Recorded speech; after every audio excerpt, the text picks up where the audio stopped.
નમસ્કાર વિદ્યાર્થી મિત્રો, ધોરણ 7 ની અંદર આપનું સ્વાગત છે.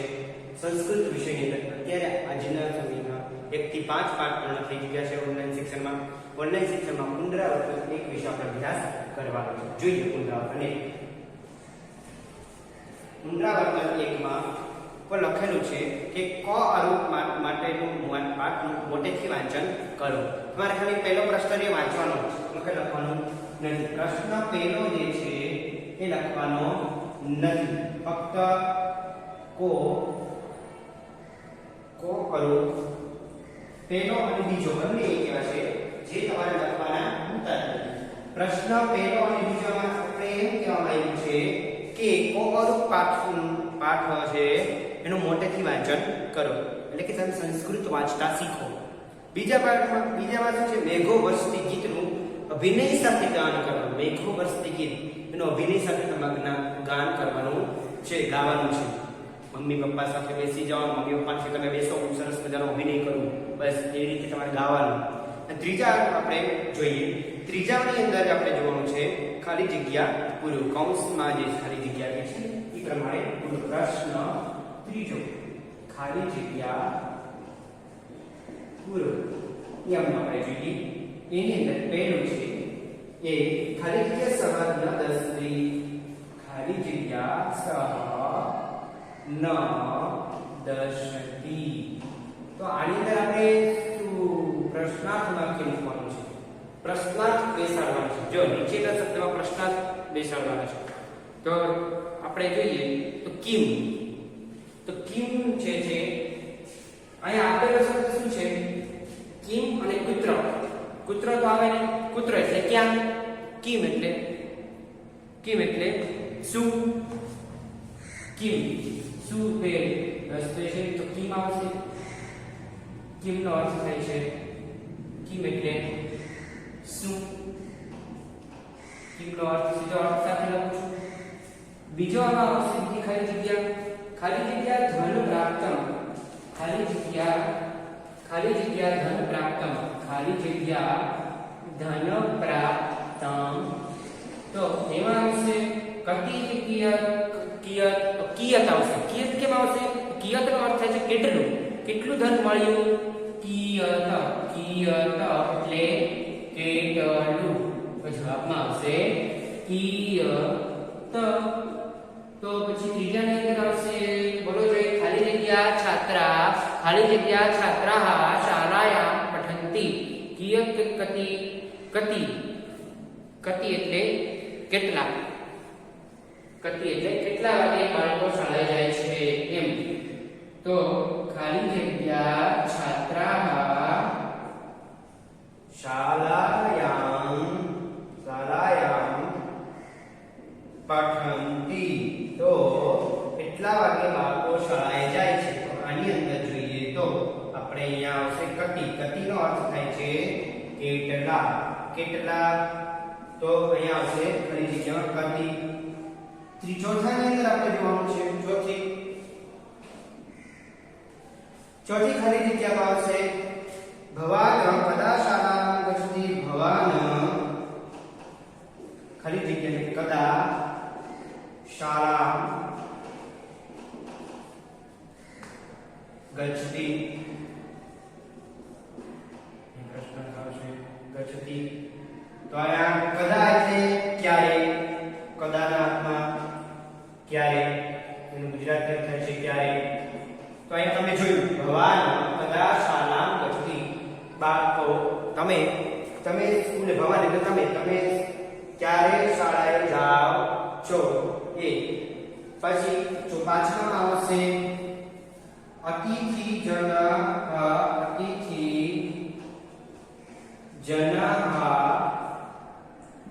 ખાલી જગ્યા આગતાઃ. તો એની અંદર શું આવશે, કિયત કુતઃ, ક્યાંથી, અતિથિ ક્યાંથી આવ્યા છે, કુતઃ એટલે ક્યાંથી નો થાય છે. બીજું આપણે જોઈએ તો કુતઃ એટલે ક્યાંથી. વિદ્યા ખાલી જગ્યા ન દદાતી. સાતમામાં જોઈએ તો છઠ્ઠામાં જોઈએ તો વિદ્યા ખાલી જગ્યા ન દદાતી. તો એનો જવાબમાં શું આવશે? તો વિદ્યા ખાલી જગ્યા ન દદાતી એના જવાબની અંદર શું આવશે? તો કિમ. એના જવાબની અંદર કિમ. કિમ નો અર્થ શું થાય છે? શું. કિમ એટલે શું. તમને કઈ દીધેલું છે વિદ્યા શું ન આપી શકે? વિદ્યા શું ન આપી શકે? દદાતી એટલે આપવું. ભવતી ખાલી જગ્યા કાર્યાલય ગચ્છતિ. સાતમું ભવતી ખાલી જગ્યા કાર્યાલયમ ગચ્છતિ. તો એમાં જવાબમાં શું આવશે? તો કદા. કદા એટલે ક્યારે. આપણે જોયું કદા ક્યારે.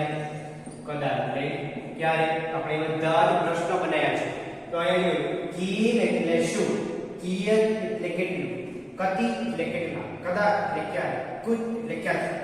ક્યાંથી ક્યારે કેટલા વાગે છે, કેટલું, શું, આ બધા પ્રશ્ન જે છે પ્રશ્ન રૂપે ખાલી જગ્યાએ રજૂ કરી. તો પહેલા પ્રશ્નમાં તો તમને કંઈક ખ્યાલ આવી જ ગયો હશે કે કેવી રીતે આપણે ખાલી જગ્યા લખવાનું. હવે જોઈએ એના પછીનો એક પ્રશ્ન એની અંદર આપણે શું છે એ જ આ તમારે લખી નાખવાનું હોય તમારા બુકની અંદર. ચલો હવે પછીનો પ્રશ્ન આપણે જોઈએ.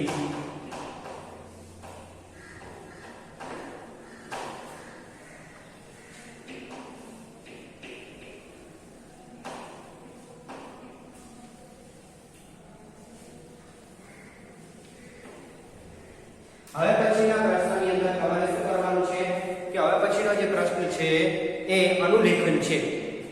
એને તમારે જોઈ લખવાનું છે. જેવું ચોપડી લખ્યું ને એવું લખવાનું, એ અનુલેખન કહેવાય પ્રશ્ન 4 માં. હવે પ્રશ્ન 5 આપણે જોઈએ. પ્રશ્ન 5 આપણે જોવાનો છે અને 7. પ્રશ્ન 5 અને 7. 5મા ની અંદર શું છે જોઈએ. પ્રશ્ન નંબર 5 એમાં પ્રશ્નાર્થ વાક્ય બનાવો. પ્રશ્નાર્થ વાક્ય બનાવો. સાદું વાક્ય અહીંયા પ્રશ્નાર્થમાં ફેરવવાનું છે. સામાન્ય આપણે ઇંગ્લિશમાં કરીએ છીએ. ઇંગ્લિશમાં કઈ રીતે કરીએ?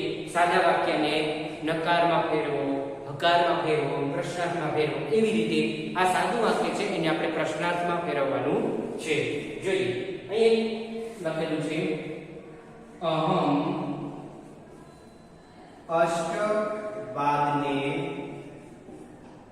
શાળા ગચ્છામિ. તો અહીંયા ખાલી સાદું જ વાક્ય છે, પૂર્ણ વિરામ આવશે. તો એના જવાબમાં શું લખવાનું? અહીંયા નીચે અંડરલાઈન છે. જે નીચે અંડરલાઈન આપ્યું હોય એને કાઢી નાખવાનું. એની જગ્યાએ કાઉન્સમાં જે આપ્યું હોય એ તમારે લખવાનું રહેશે. તો જવાબની અંદર આવશે અહમ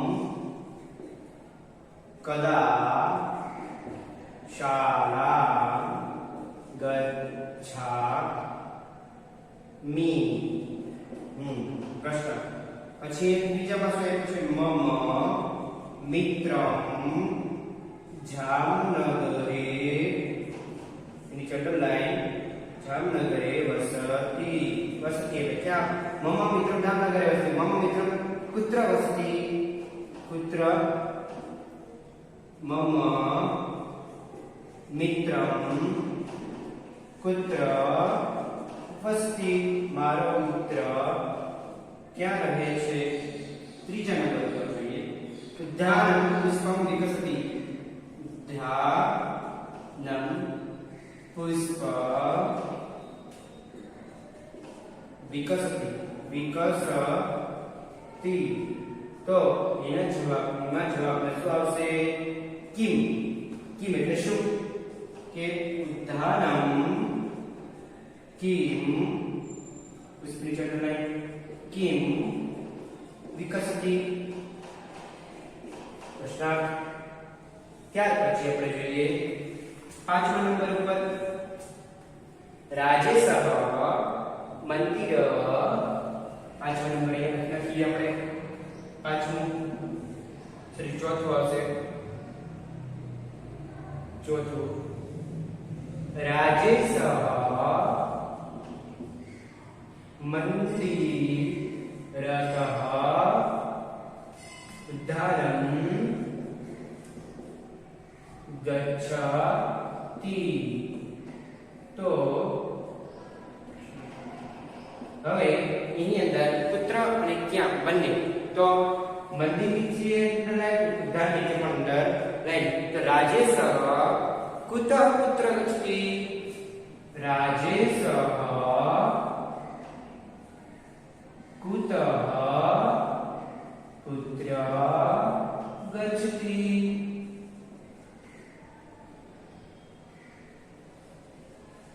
ગચ્છતિ તો અહીંયા આપણે જોઈએ જવાબની અંદર તો કુતઃ અને પુત્ર ક્યાંથી ક્યાં જાય છે રાજેશ ક્યાંથી ક્યાં જાય છે રાજેશ ક્યાંથી ક્યાં જાય છે પુત્ર એટલે ક્યાંથી પુત્ર એટલે ક્યાં જાય છે ગચ્છતિ એટલે જાય છે રાજેશ નામ છે પાછું જોઈએ કાર્યાલયે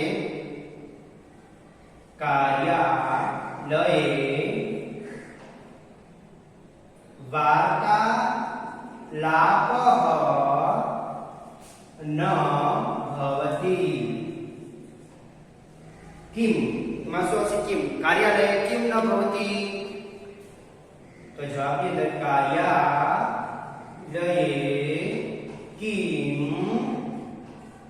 ન ભવતિ તો કાર્યાલયમાં શું ન થવું જોઈએ વાર્તાલાપ વાતચીત થવી ન જોઈએ તો એ જે પ્રશ્નાર્થ વાક્ય બનાવીને એટલે તમને ખ્યાલ આવી ગયો અહમ અષ્ટવાદને શાળામ ગચ્છામિ અહમ અષ્ટવાદને શાળામ ગચ્છામિ અહમ કદા શાળામ ગચ્છામિ મમ મિત્રમ જામનગરે વસતિ મમ મિત્રમ કુત્ર વસતિ ઉદ્યાનમ પુષ્પમ વિકસતિ ઉદ્યાનમ કિમ વિકસતિ રાજેશઃ મંદિરતઃ ઉદ્યાનમ ગચ્છતિ રાજેશઃ કુતઃ પુત્ર ગચ્છતિ કાર્યાલये વાર્તાલાપः ન ભવતિ કાર્યાલये કિમ ન ભવતિ તો સરસ મજાનો પ્રશ્નાર્થ વાક્ય બનાવવાના છે તો તમારે પ્રશ્ન નંબર જે આપણે જોયો બીજો પ્રશ્ન નંબર આપણે જોવાનો છે આપણે પ્રશ્ન નંબર ત્રીજો પાંચમો અને સાતમો તમારે નોટબુકમાં લખવાનો રહેશે તો તમે જો બીજો એક જોઈએ આપણે આગળ અહીંયા સાતમો પ્રશ્ન નંબર 7 કવિતા પૂર્ણ કરો આપણે આવડે છે કવિતા પૂર્ણ ચોપડીમાંથી જો કવિતા પૂર્ણ કરવાની હોય 4 લીટી નાખવાની હોય ધારી લખવાનું ન હોય કવિતા પૂર્ણ કર્યા જોઈએ એટલે પૂરી કરવાની એને કવિતા પૂર્ણ કર્યો કહેવાય આપણે કવિતા પૂર્ણ કરી પ્રશ્ન નંબર 7 ઉપર આપેલું છે જોઈએ પ્રશ્ન નંબર 7 ઉપર છે એ જોઈએ તો પ્રશ્ન નંબર 7 કાવ્ય અથવા તો અંતરાની પૂર્તિ કરો અંતરાની પૂર્તિ કરો તેની અંદર જોઈએ તો મેઘો વર્ષતી પ્રવહતી નીરમ तुष्यति कृषक कृषिक गच्छति गोष्ठम बीजाમાં આવશે બીજું છે રોહતી સસ્યમ ફળતી પ્રકામમ પછી આવશે ભવતી સમૃદ્ધિ સમૃદ્ધ મનુકૂળ વૃદ્ધિ મનુકૂળ વૃદ્ધિ તો સરસ મજાની પંક્તિ થઈ ગઈ પ્રશ્ન 7 માં તો પ્રશ્ન 8 માં આપણે શું જોવાનું છે શાળામાં જે છે શાળામાં ઉપયોગી વસ્તુ જે છે એનું આપણે બે ચિત્રો દોરવાના અને તેમના જે સંસ્કૃતમાં નામ લખવાનું તો શાળામાં કઈ કઈ ઉપયોગી વસ્તુ હોય જોઈએ શાળાની ઉપયોગી વસ્તુ.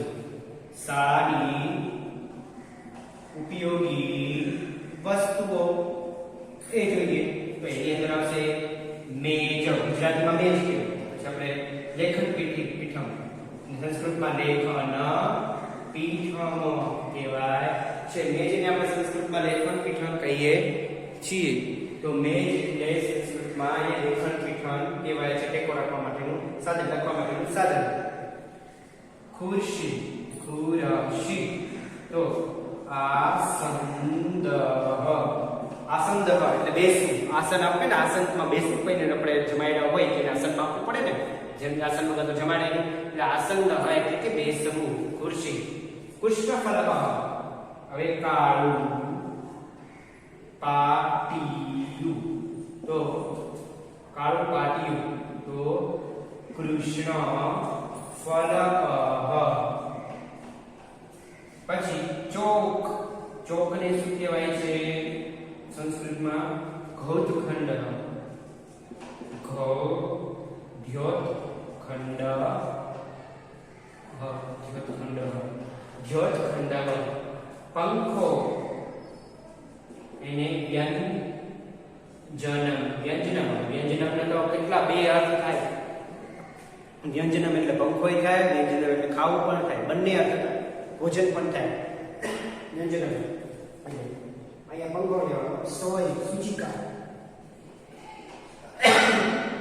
સોય તો સૂચિકા. પછી આવશે ચિત્રો. ચિત્રાણી. ચિત્રો તો શું આવશે? ચિત્રાણી. ચિત્રાણી. ચિત્રો તો ચિત્રાણી. ફૂટપટ્ટી તો માપિકા. ફૂટપટ્ટી. ફૂટપટ્ટી તો માપિકા. તો અહીંયા સરસ મજાની વાત થઈ. બીજું એક આપણે પ્રશ્ન નંબર એની સાથે જ જોઈ લઈએ. આપણે પ્રશ્ન નંબર 9 ની અંદર ટૂંકમાં છે પ્રશ્ન નંબર 9. સંસ્કૃત શબ્દનો ગુજરાતી અનુવાદ. સંસ્કૃતનો ગુજરાતી અનુવાદ જોઈએ. કુતઃ. કુતઃ એટલે ક્યાંથી. બીજું ઈતઃ એટલે અહીંથી. અહીંથી. તતઃ એટલે ત્યાંથી. વૃક્ષતઃ એટલે કે વૃક્ષ પરથી. વૃક્ષ પરથી.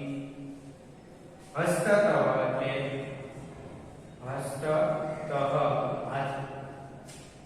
હસ્તતઃ એટલે કે હાથમાંથી. હાથમાંથી. છઠ્ઠું મંદિરતઃ. મંદિરતઃ એટલે મંદિરમાંથી. મંદિરમાંથી.